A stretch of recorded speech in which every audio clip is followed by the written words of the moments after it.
भूतं च भव्यं च सर्वं यश्चाधितिष्ठति स्वर्यस्य च केवलं तस्मै ज्येष्ठाय ब्रह्मणे नमः। तस्मै ज्येष्ठाय ब्रह्मणे नमः। प्रिय श्रोतागण, आज संपूर्ण विश्व में जो भी भारतीय रहते हैं और अपने देश में तो विशेषकर भगवान श्री कृष्ण जी महाराज की जयंती श्री कृष्ण जन्माष्टमी का पर्व मनाया जा रहा है। हमने योगेश्वर श्री कृष्ण जी महाराज पर पहले भी वीडियो बनाए, पुराण क्या कहते हैं, महाभारत क्या कहता है। अनेक ऐसे हैं महानुभाव जिनको पुराण की अगर कोई भी कमी बताएं तो वो क्रुद्ध हो जाते हैं, वे सुनना ही नहीं चाहते। वे नहीं जानते कि उनके न सुनने का परिणाम अब तक इस देश पर क्या रहा, देश के ऊपर क्या रहा और उनका भविष्य क्या होने वाला है। वे इस पर बिल्कुल विचार नहीं करते। भक्ति बहुत अच्छी बात है, लेकिन अंधभक्ति किसी भी देश और समाज को नष्ट करने की में बहुत बड़ी भूमिका निभाता है।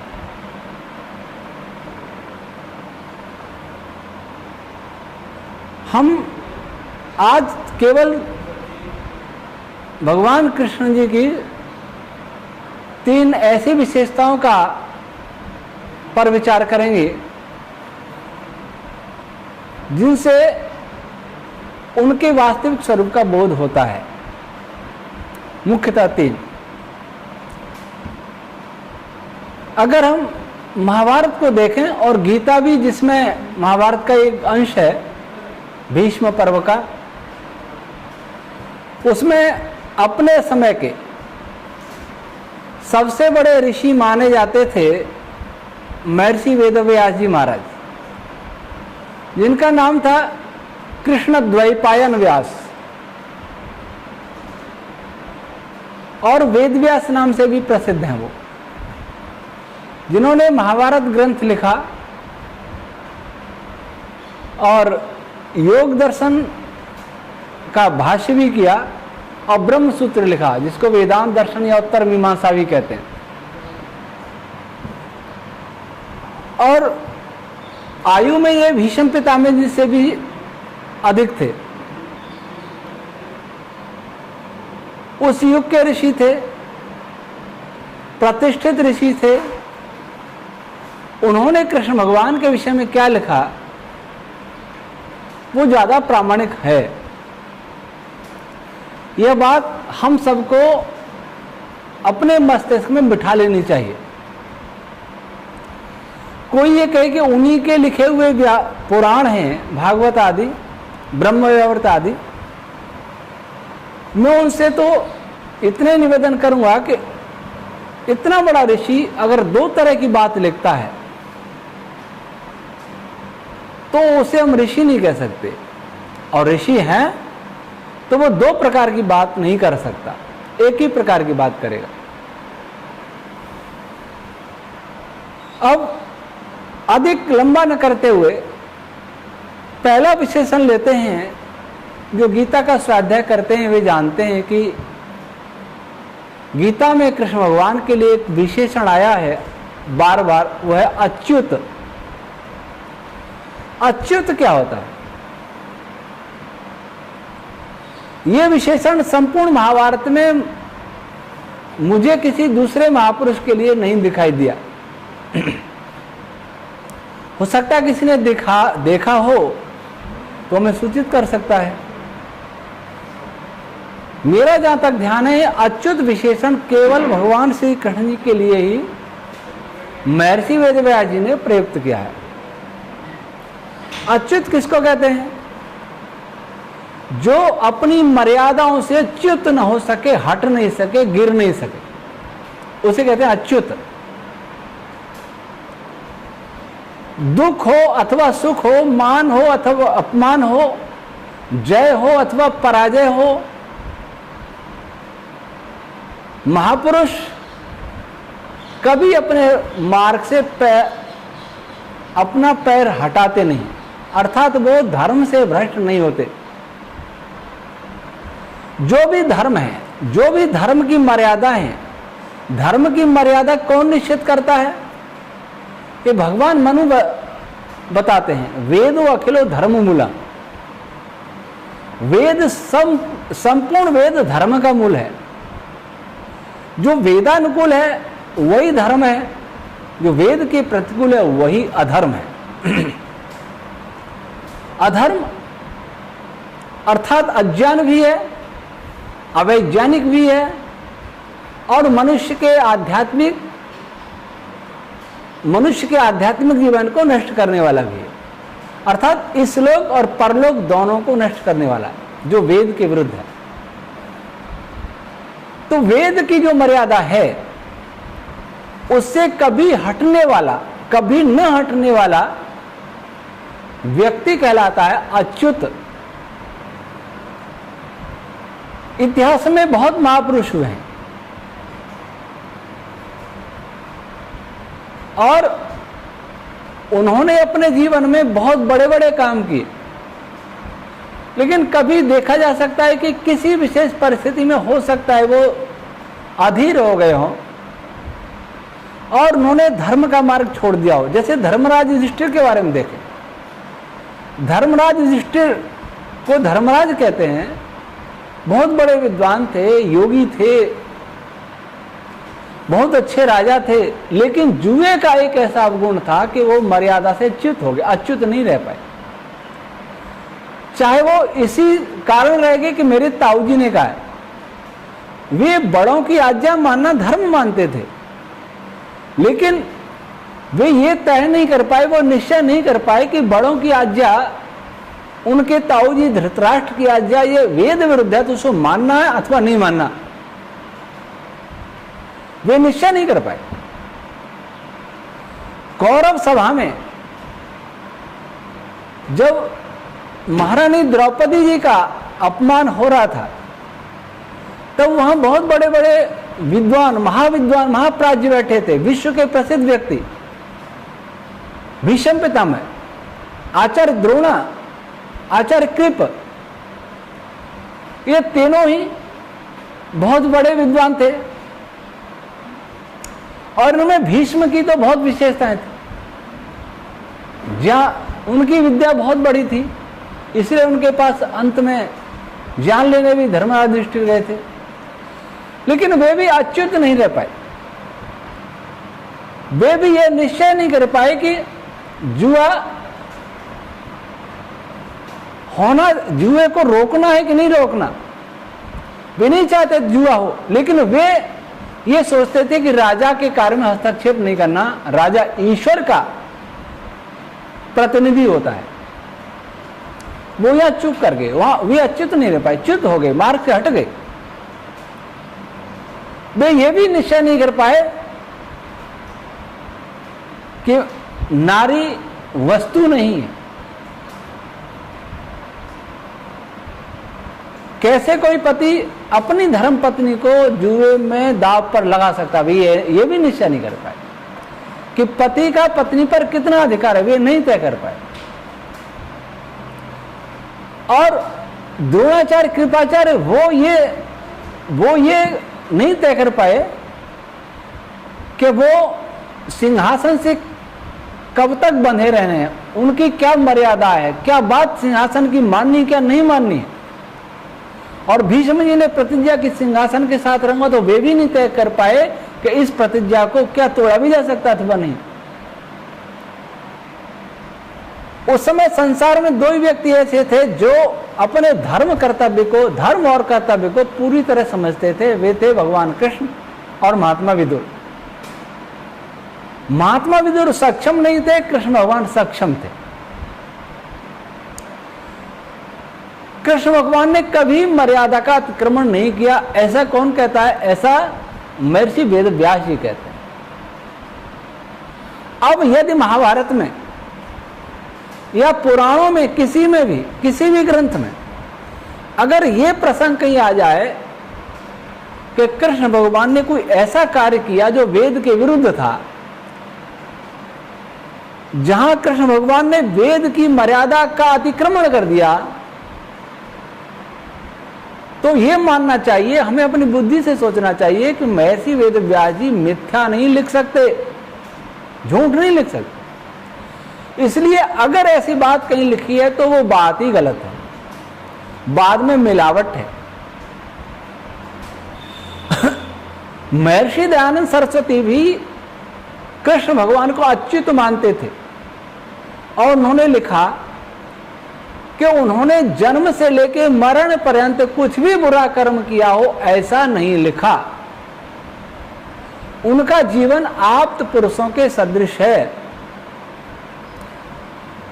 महर्षि दयानंद और आर्य समाज ये कहता है कि कृष्ण भगवान का जीवन निष्कलंक है। बचपन से लेके, क्या कहते हैं महर्षि दयानंद, जन्म से लेके मरण पर्यंत कुछ भी बुरा किया, ऐसा नहीं लिखा। तो फिर इसका अर्थ हुआ कि उन्होंने बचपन में भी कोई गलत कार्य नहीं किया। वेद की मर्यादा का उन्होंने कभी भी अतिक्रमण नहीं किया। लेकिन आज समाज क्या कर रहा है? समाज उनको माखन चोर बता रहा है। जरा सोचे, चोरी करना क्या वेद की मर्यादा के अनुकूल है? या रास आदि रचाना क्या वेद और ब्रह्मचारी की मर्यादा के अनुकूल है? ये आपको अपनी बुद्धि से सोचना है। किस पुराण में लिखा, किसने लिख दिया, कौन कह रहा, ये बात की बात। क्या वेद की, मैं भगवान मनु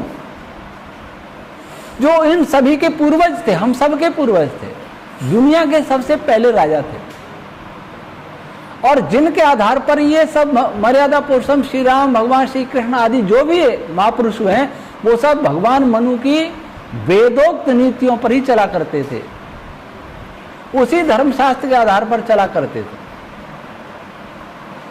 तो भगवान मनु कहते हैं ब्रह्मचारी नारी का स्पर्श न करे, उसके चित्र को न देखे, उसके बारे में कभी चर्चा नहीं करे। अष्टमैथुन बताए, इनसे ब्रह्मचारी दूर रहे। लेकिन आज रासलीला में, रासलीला के नाम पर क्या इस मर्यादा का पालन हो रहा है? पग पग पर खंडित किया जा रहा है। कृष्ण भगवान की मर्यादा को तार तार कर दिया। कुछ लोग कहते हैं ये बचपन की बात है। अच्छा, मैं पूछता हूं, माखन चोरी भी बचपन की बात है? बचपन की है, युवावस्था की, किशोर अवस्था की, वो अलग बात है। प्रश्न ये है, ये मर्यादा का अतिक्रमण है अथवा नहीं है? हाँ और ना में हमें विचार करना चाहिए। अगर मर्यादा का अतिक्रमण है और बचपन है, तो ऋषि दयानंद कहते हैं कि बचपन में भी, जन्म से लेकर मरण पर्यंत कुछ भी बुरा नहीं किया, कुछ भी वेद विरुद्ध नहीं किया, तो मर्यादा तो वहां भी पालन करनी है। और जो अष्टमैथुन कहते हैं वो ब्रह्मचारी के लिए होता है, अविवाहित वो सबके लिए वैसे, लेकिन ब्रह्मचारी को विशेषकर। विवाहित तो पत्नी को देख ही सकता है, उसका पत्नी से सब, पत्नी के अलावा सब उसके लिए भी वर्जित है। लेकिन जो ब्रह्मचारी है उसके लिए सब वर्जित है। मातृवत परदारेषु। पिछली बार मैंने कहीं बोल दिया कि भागवत में अश्लीलता है, तो अनेक लोगों ने पूछा कि क्या है, उम्मीद से इतना ही उनको परामर्श दूंगा कि वे स्वयं पढ़ के देखें, उसमें जो भी है बहुत अच्छी बातें हैं, बहुत विज्ञान भी है भागवत में भी, लेकिन कुछ बातें ऐसी हैं जो भगवान कृष्ण के चरित्र को दूषित करने वाली है।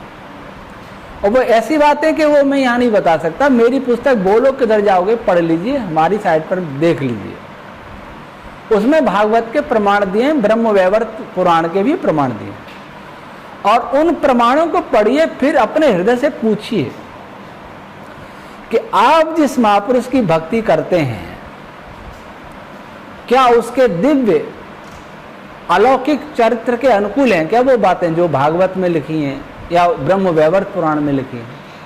मैं कुछ नहीं कहूँगा, आपको स्वयं देखना। अच्छा, ये कहें कि महर्षि दयानंद ने ये ठीक नहीं लिखा, बचपन में बच्चे गलतियां करते हैं, उसमें वो दोष नहीं होता। तो मैं महाभारत की बात करता हूं। जब राजसूय यज्ञ हुआ धर्मराज युधिष्ठिर का,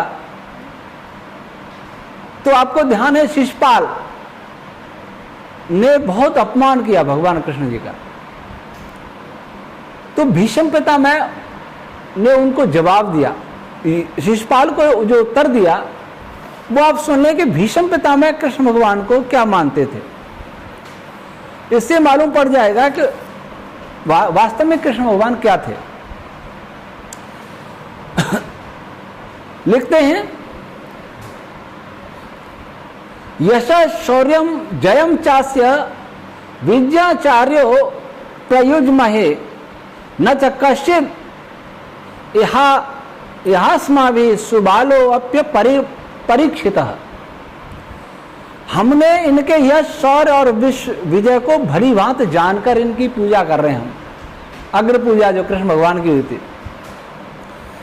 यहां बैठे हुए लोगों में से कोई छोटा बालक भी नहीं है जिनके गुणों को हम जिसके गुणों की हमने पूरी तरह परीक्षा नहीं की हो। अर्थात भीष्म पितामह कहते हैं कि उस सभा में जो उपस्थित थे, चाहे वो बच्चे थे अथवा बूढ़े थे, उन सबके चरित्र को अच्छी तरह वो जानते थे, क्योंकि वे आयु में सबसे बड़े थे और प्रतिभा संपन्न थे। तो भीष्म पितामह बोल रहे हैं और महर्षि व्यास जी ने उसको महाभारत में लिखा, तो वो बात सही है या आप जो मन से मानते हैं वो सही है। अब भीष्म पितामह क्या कहते हैं, वेद वेदांग विज्ञानम बलम चाप्यधिकम तथा नृणाम लोके कौन्योस्ति विशिष्ट केशवादृते। वेद वेदांग के विज्ञान और बल में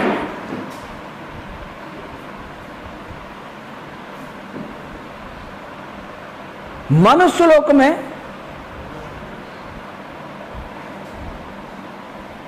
कौन सा, भीष्म पितामह क्या कह रहे हैं, जो गुण बता रहे हैं, वेद वेदांग विज्ञानम बलम चाप्यधिकम तथा नृणाम हिलोके कौन्योस्ति विशिष्ट केशवादृते।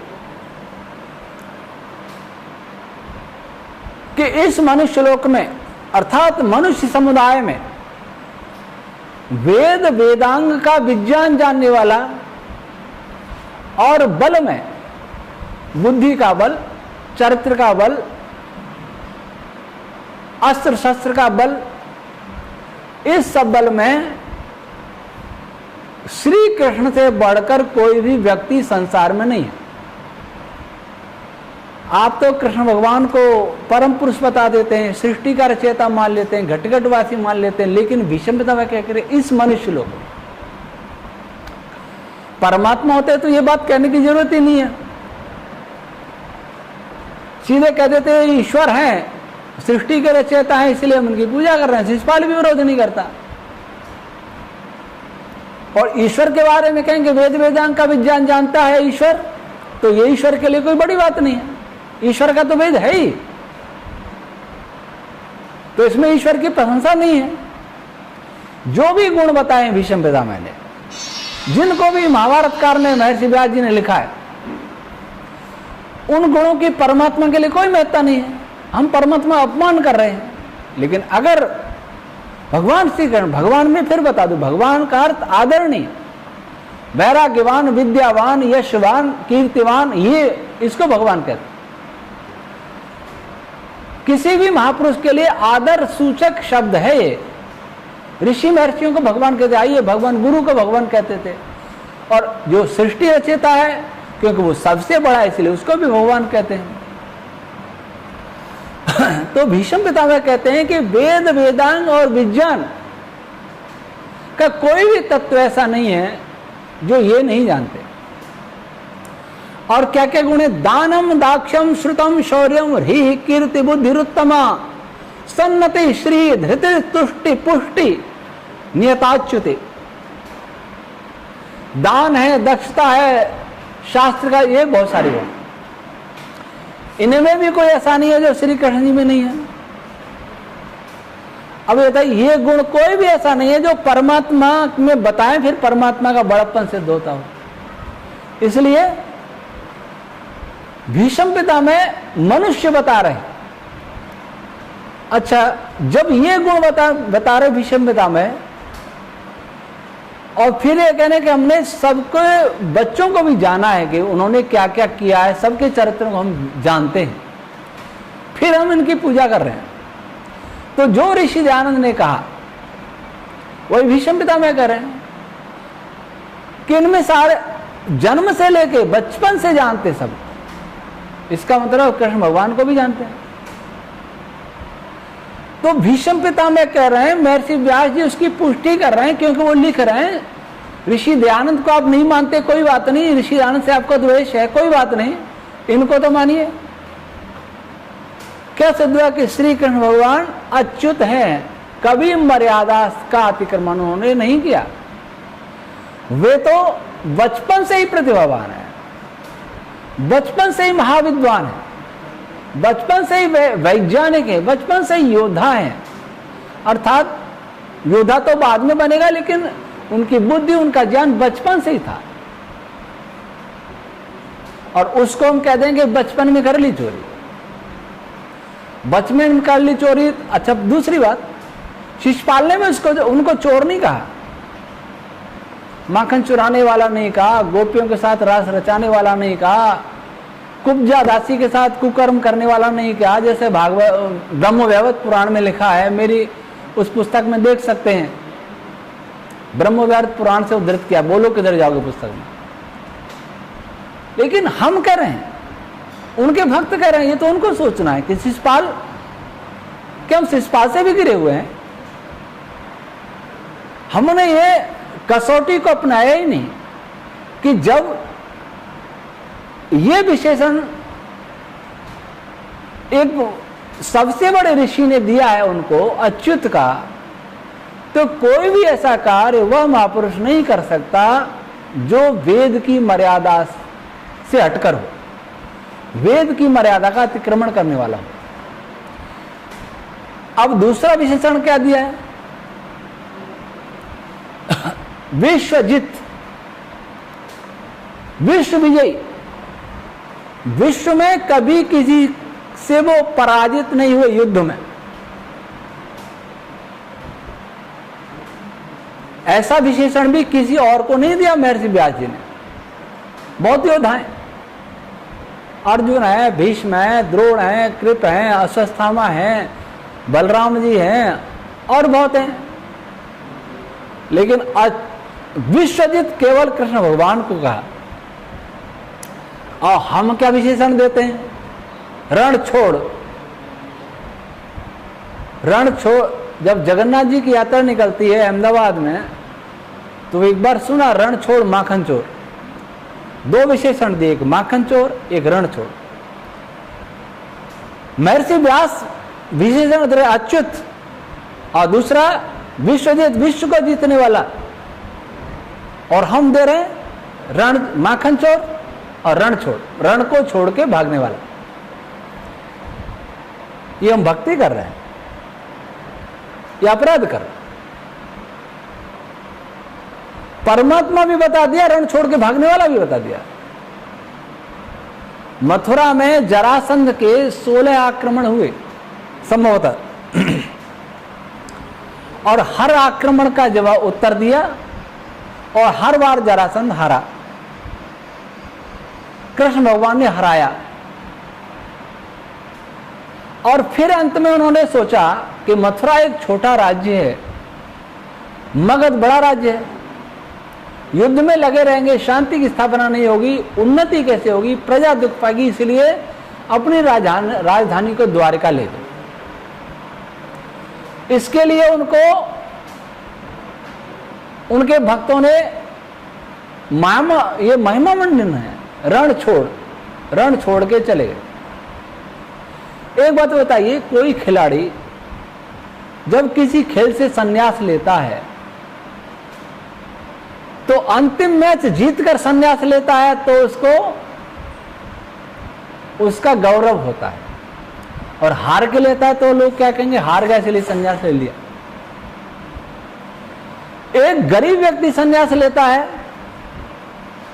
राजा संन्यास ले तो गरीब व्यक्ति संन्यास लेगा तो क्या कहेंगे, भूखा था, पेट भर नहीं सकता था अपना, इसलिए सन्यासी बन गया ताकि भिक्षा से पेट भर जाएगा। नार मुई घर संपत्ति नासी, मूढ़ मुड़ाए भये सन्यासी, एक तरह से सन्यासी होते हैं। और एक बहुत समृद्ध श्रीमंत व्यक्ति, राजा अगर सन्यासी बनता है तो उसका गौरव होता है, उसको कोई नहीं कहता। तो कृष्ण भगवान जरासंध से हार के मथुरा छोड़ के नहीं गए थे, जीत के ही गए थे, कभी नहीं हारे। फिर हमने रणछोड़ नाम क्यों दिया? जरा सोचिए कि इस नाम से आपका गौरव बढ़ा या माखन चोर नाम से गौरव बढ़ा हो तो अच्छी बात है, बहुतों को प्रेरणा मिली, बहुतों को चोरी करने की प्रेरणा मिली होगी। एक हमारे यहां सेवक था, पानी नहीं आ रहा था, उसने चुपचाप एक मोटर लाके नल में लगा के पानी खींचा, प्रेशर से पानी गिरने लगा। मैं एकदम बोला उस सेवक से, ये पानी तेज कैसे आ रहा है? क्या गुरुजी मोटर लगा दी? मोटर तो टांके से ऊपर छत पर चढ़ाने के लिए पानी थी, ये नल में कैसे लगा दी, सरकारी नल में?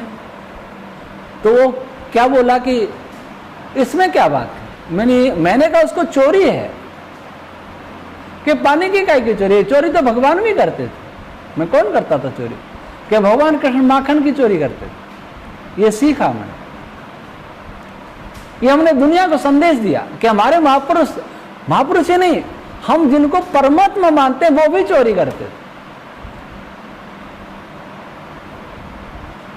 ये हम दुनिया को बता रहे हैं, ढोल बजा बजा के बता रहे हैं, बहुत ऊंची हांडी लटका के वहां से चोरी करना सिखा रहे हैं।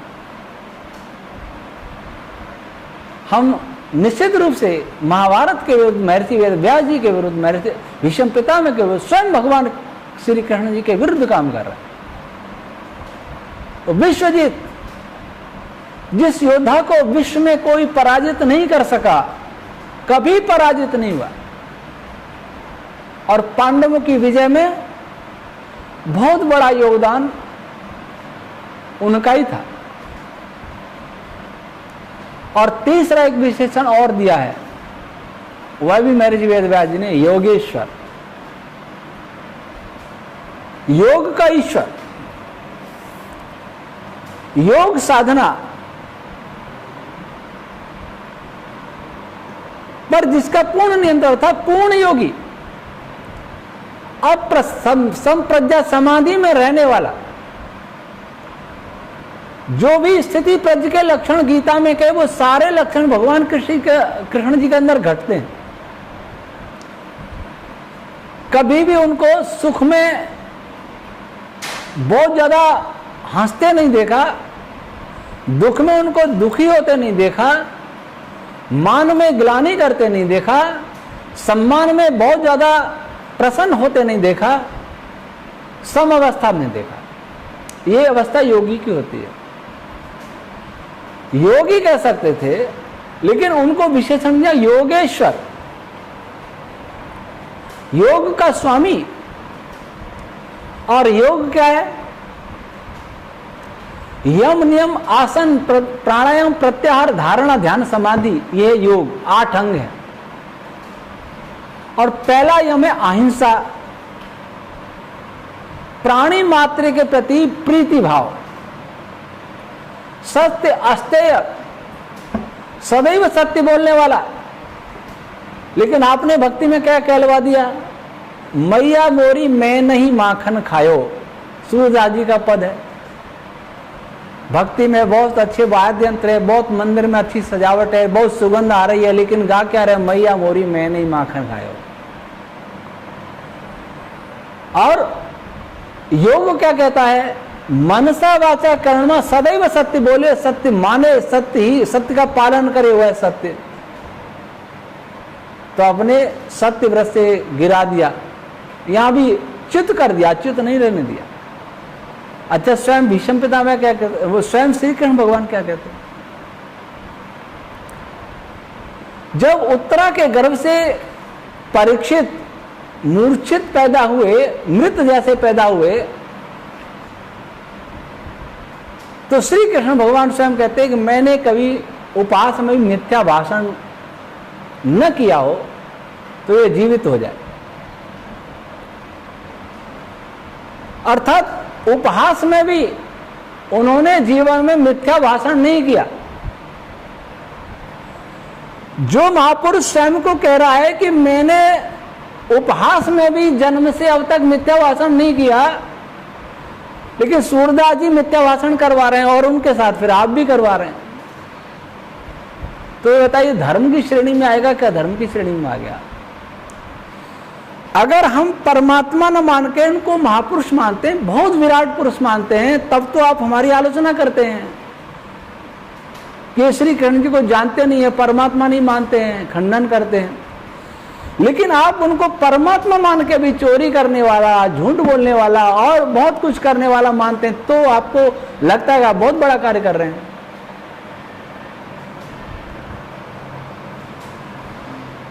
योगेश्वर फिर आता है अस्तेय, चोरी नहीं करने वाला, लेकिन वह चोरी भी करा दी आपने। ब्रह्मचर्य, ब्रह्मचर्य के सारे नियम तुड़वा दिए आपने। बचपन है, किशोरावस्था है, वो अलग बात है, लेकिन बचपन से लेकर कुछ भी बुरा नहीं किया, ऐसा लिखा भीष्म पितामह ने, ऋषि दयानंद ने लिखा, व्यास जी ने, भीष्म पितामह ने कहा। लेकिन आपको ये सब जचा नहीं, इसलिए इतना ही आज कि कृष्ण कोई भी व्यक्ति क्या है उसके विषय में किसी प्रामाणिक व्यक्ति ने क्या कहा, सबसे पहले वो मानना, और उस व्यक्ति ने स्वयं ने अपने विषय में क्या किया भी मानना। वो व्यक्ति स्वयं कह रहे हैं अश्वत्थामा को कि मेरा पुत्र प्रद्युम्न मैंने 12 वर्ष मैंने रुक्मिणी ने हिमालय पर ब्रह्मचर्य की साधना करके योग साधना करने के बाद प्राप्त किया है। उन श्री कृष्ण जी को आप क्या मानते हैं? आप अर्थात जो आज पूजा कर रहे हैं, जो आज झांकियां दिखा रहे हैं, क्या वो ब्रह्मचर्य की मर्यादाओं के झांकियां अनुकूल हैं? आप अपने आत्मा से पूछिए और ध्यानावस्थितों के पूछिए। मत सोचिए कि आपका परिवार क्या मान रहा है, आपका समाज क्या मान रहा है, हमारे पूर्वज क्या मान रहे हैं, किसी ग्रंथ में क्या। आप अपने आत्मा से पूछिए कि क्या जो ये हो रहा है ये उनका गौरव बढ़ाने वाला है? अगर कोई वामपंथ इस पर आक्रमण करता है, मुस्लिम आक्रमण करता है, ईसाई आक्रमण करता है, तो आप कहते हैं ये धर्म विरोधी है। लेकिन आक्रमण करने के साधन तो आपने उपलब्ध कराए, आपने सब परोस के दिया उनको, किसी भी देवता के विषय में, किसी भी महापुरुष के विषय। इसलिए मेरा आपसे अनुरोध है कि मेरी बातों पर आप अपने आत्मा से स्वयं पूछिए। किससे पूछने की जरूरत है, आपका आत्मा स्वयं मान लेगा। एक मेरे पास यहाँ मथुरा के आते हैं, यहाँ एक एक्सीलेंट गाइड आती है मथुरा से छपती है, तो उसके प्रचारक हैं कोई यादव, उनका बेटा आया, मिलने आया मेरे पास।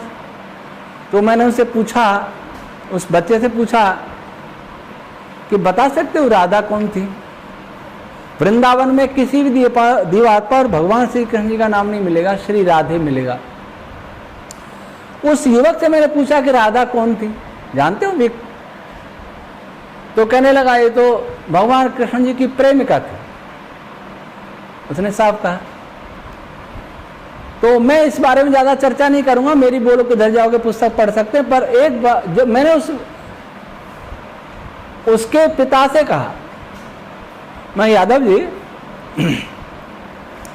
कृष्ण भगवान के 16,000 से ज्यादा प्रेमिकाएं थी, राधा ही नहीं थी, ऐसा मानते हैं। आपके बेटे के अगर एक दो ही ऐसी हो तो आप बेटे को अच्छा मानेंगे बुरा मानेंगे? बोलिए। और उस बेटे से भी कहा कि तुम्हारे कितनी है, नीचे सिर झुका लिया। मैं तुम नीचे सिर झुका रहे हो और इतने महापुरुष, इतने बड़े महापुरुष के बारे में सीधा कह रहे हो कि उनकी प्रेमिका थी। कुछ तो सोच के बताते। तुम कर क्या रहे हैं? जो काम अपने लिए भी हम लज्जाजनक मानते हैं वो एक बड़े महापुरुष पर थोपते हैं। और ऐसा क्यों हुआ? जिनको ये सब पसंद था उन्होंने कृष्ण भगवान पर ये आरोप मढ़ दिए ताकि उसकी आड़ में वे भी कर सकें। जिनको भांग गांजा चरस वगैरह नशा करना था उन्होंने महादेव जी के ऊपर आरोपित कर दिया कि महादेव जी भी ऐसा करते थे। जिनको शराब पीनी है वो भैरव के नाम से शराब पीने लग गए। जिनको मांसाहार था वो भी भैरव और जगदम्बा के नाम से पशु मारने लग गए।